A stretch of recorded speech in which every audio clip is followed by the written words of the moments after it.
8월 24일 말씀 묵상을 시작하겠습니다. 오늘 말씀은 출애굽기 39장 1절부터 21절까지의 말씀입니다. 대제사장 및 제사장은 하나님의 거룩한 기물을 관리하고 또한 제사 드리는 일을 전적으로 담당하였습니다. 즉 이들이 성소에서 일하면서 입을 옷은 다른 이들과는 분명히 구별되어야 마땅했습니다. 오늘 본문은 이들이 입을 성의를 제작하는 부분입니다. 제사장들이 거룩한 하나님의 일을 하기 위해서는 무엇보다 특별히 구별된 거룩한 옷을 입고 하나님께 제사를 드려야 했습니다. 그렇기 때문에 하나님께서는 이들이 입을 의복을 직접 설계해 주셨습니다. 그리고 그 설교 도면대로 제작자는 정확하게 제작하였습니다. 39장 1절입니다. 그들은 여호와께서 모세에게 명령하신 대로 청색, 자색, 홍색 실로 성소에서 섬길 때 입을 정교한 옷을 만들고 또 아론을 위해 거룩한 옷을 만들었더라. 여호와께서 모세에게 명령하신 대로, 이 말씀은 본장에서 여러 차례 반복이 되는 말씀입니다. 왜냐하면 제사장의 옷은 다른 성물들과 마찬가지로 이 전적으로 하나님의 지시에 따라서 이루어졌기 때문이죠. 한편 성막과 부속물 그리고 그 밖에 오늘 본문처럼 제사장의 의복을 만드는 이 작업은 매우 정교한 작업이었습니다. 그런데 이러한 작업을 짧은 시간 안에 이루어야 했던 것이죠. 이 모든 작업은 시내산에 머물렀을 때 이루어졌습니다. 여러분 한번 생각해 보시기 바랍니다. 이들은 재빨리 출애굽해야 했습니다. 그렇기 때문에 그들에게 성막을 만드는 장비는 충분하지 않았을 것입니다. 또한 그 당시의 기술은 오늘보다 현저하게 떨어졌습니다. 그리고 이들은 곧바로 또다시 가나안 땅으로 다시 행군을 시작해야 했죠. 이러한 시대적 상황 속에서 성막을 건축한다는 것은 불가능한 일이었습니다. 그러나 이 모든 것들이 훌륭하게 그리고 짧은 시간 안에 제작될 수 있었습니다. 어떻게 이 일이 가능했을까요? 답은 간단합니다. 오직 하나님께서 간섭하셨기 때문에 가능했습니다. 오늘날도 마찬가지입니다. 하나님은 오늘날도 마찬가지로 우리의 삶을 간섭하십니다. 그래서 우리는 하나님께서 말씀하신 대로만 행하면 됩니다. 그대로만 따라가면 됩니다. 그러면 가장 빠른 길, 그리고 가장 좋은 길, 그리고 가장 안전한 길로 갈 수 있습니다. 2절입니다. 그는 또 금실과 청색, 자색, 홍색 실과 가늘게 꼰 배실로 에봇을 만들었을 때, 2절부터 7절까지는 에봇에 관한 설명입니다. 한편 일반 제사장들의 에봇은 세마포로 짠 순수한 것이었지만 이 대제사장의 에봇은 아름답고 화려했습니다. 왜냐하면 구약 시대의 대제사장은 신약 시대의 영원한 대제사장이신 예수 그리스도의 모형이었기 때문이죠. 그래서 그분의 존귀함과 영광을 따라 이처럼 아름답고 화려하게 제작하도록 하신 것입니다. 3절입니다. 금을 얇게 쳐서 오려서 실을 만들어 청색, 자색, 홍색 실과 가는 배실에 섞어 정교하게 짜고, 대제사장의 에봇을 짜는 데는 금실을 섞어서 만들었습니다.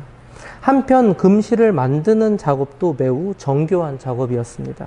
금을 두드려서 얇게 편 뒤에 실처럼 가늘고 길게 만들었습니다. 즉 금실을 사용해서 대제사장의 직분에 고귀함을 더해 주었습니다.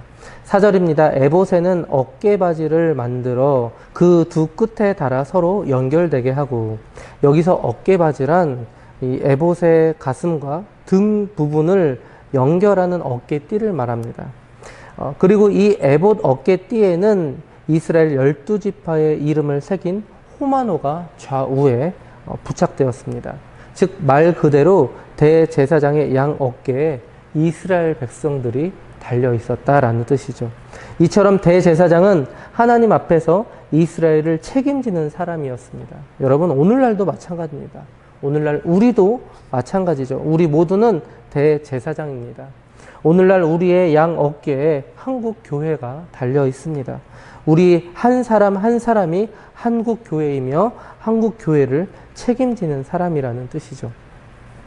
5절입니다. 에봇 위에 에봇을 매는 띠를 에봇과 같은 모양으로 금실과 청색 자색 홍색 실과 가늘게 꾼 배실로 에봇을 붙여 짰으니 여호와께서 모세에게 명령하신 대로 하였더라.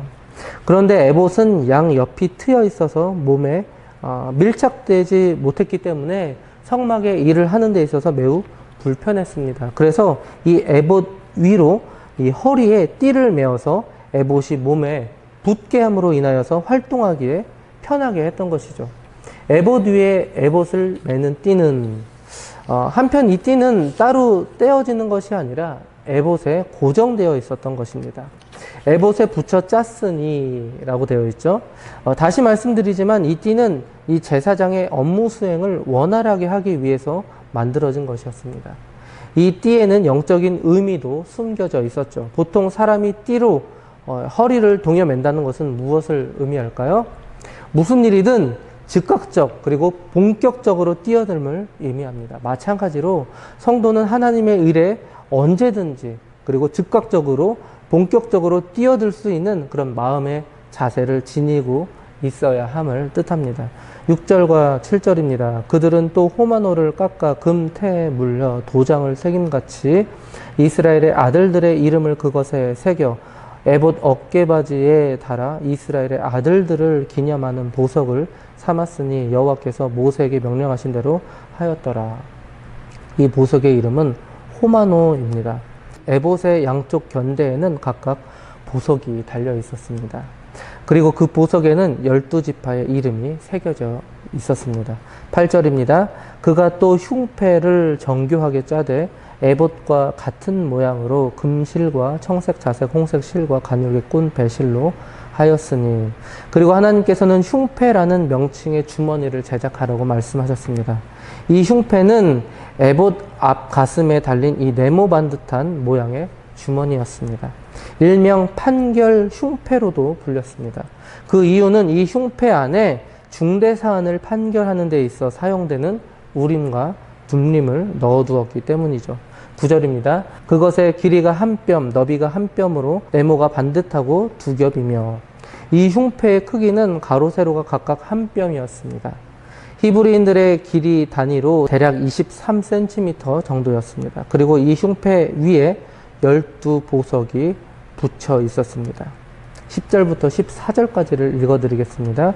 그것에 4줄 보석을 물렸으니 곧 홍보석, 황옥, 녹주옥이 첫 줄이요 둘째 줄은 석류석, 남보석, 홍마노요 셋째 줄은 호박, 백마노, 자수정이요 넷째 줄은 녹보석, 호마노, 벽옥이라 다 금태에 물렸으니 이 보석들은 이스라엘의 아들들의 이름 곧 그들의 이름대로 12이라 도장을 새김같이 그 12지파의 각 이름을 새겼으며 여기서 흉패에 달린 보석들 12개 역시 이 어깨바지에 달린 이 보석과 마찬가지로 12지파를 가리키죠.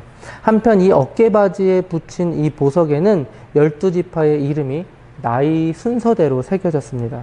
한편 이 흉패에 물린 보석에는 어떤 식으로 그 이름들이 새겨졌는지는 명확하지가 않습니다. 그러나 아마도 어깨바지처럼 같은 형식으로 즉 나이 순서대로 그 이름이 새겨졌을 것으로 추측할 수 있습니다.